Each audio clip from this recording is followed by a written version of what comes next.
Coach, I know, been in the program, but this is your first media day as the head guy. What's this been like? And what's the silliest question maybe someone's asked you? Of course, prior to probably me asking a couple later on. Exciting as far as it being the first media day. Little gaps in between, so I was actually able to go get a workout in, which was good because I felt bad that I didn't get up before to get it in. But the funniest question was, do I have any special talents away from basketball? Like, no, I don't. I don't know. No, but outside of that, it's been pretty cool. Do you get to? Is it valuable time to kind of spend with the other coaches, get to know them a little bit better? Yeah, it's a different dynamic now. Mm-hmm. I mean, not to say you didn't get to know them a little bit when you were an assistant, but I actually know a few guys better than others. And even before I got here, Coach Terry, I talked to him quite a bit. And I think Coach P, in transition. because he had this a similar situation of being promoted within, and he's just always been pleasant with me. And then you got the old timers, Right.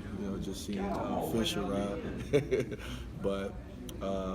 These guys have welcomed me and obviously have offered their hand just in case I need anything. I guess we talked to you at media day last week in Laramie, and first week of practice. How's practice continuing? Any updates? Anything good? Anything that's really caught your eye after almost now 2 weeks into practice? I mean, I keep saying I like the energy. I like what they're bringing to the table.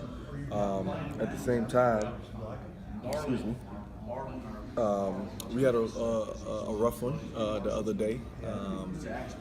Just going back and watching film, it was two areas I felt like needed to be amped up a little bit, and that was defensive rebounding and transition defense, because we're trying to get up and down the floor. So that practice had heavy focus on that. So every time it wasn't getting done, the whistle would blow and we would get on the line.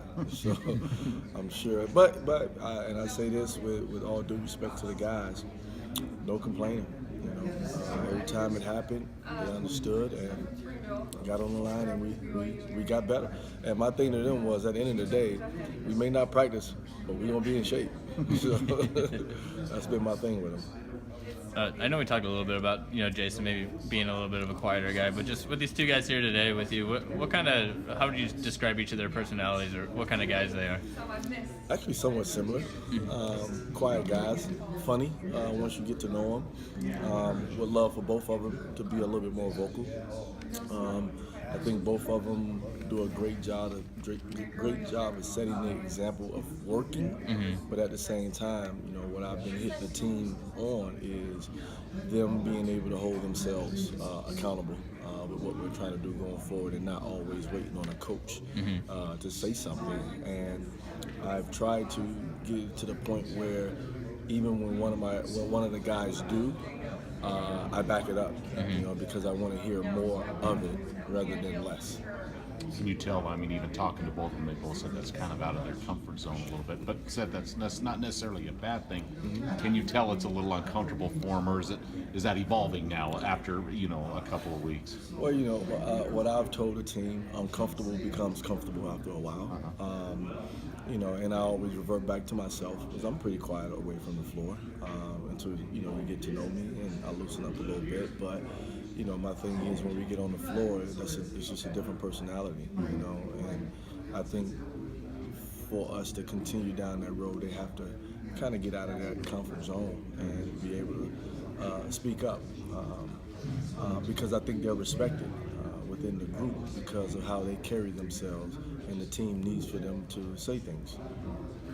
Is it kind of a switch that they can just flip, or is it something that at a certain point this year you'll realize that they've kind of arrived as leaders?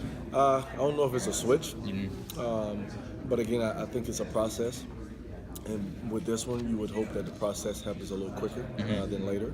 And again, that's why I try to say every time, even anybody says something in a sense of holding another player accountable, And I told the staff that's when our job is to come back and back it up, so that they can feel more comfortable of doing it. And then the guy who's being confronted with that information be able to respond in the right way versus it being macho and acting like, you know, you don't talk to me that way type stuff. So. You're 10th in the league out of 11. Again, it's preseason. It doesn't mean anything, but does it mean anything? Is that any kind of reaction one way or the other about that?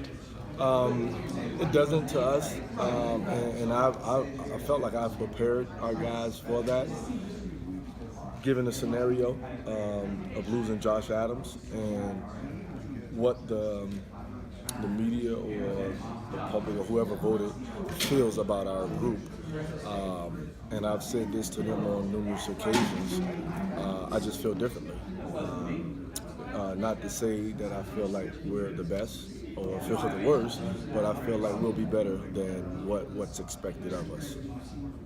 Do you think that's kind of what the general sense is? You know, they lose their big score, they lose their coach, and that's kind of why people might have those lower expectations. Is that kind of the vibe that you've gotten, I guess? Or? Yeah, I mean, just in the process of getting the job and thinking, you know, not that I spend a lot of time on it, but at the end of the day, I understand.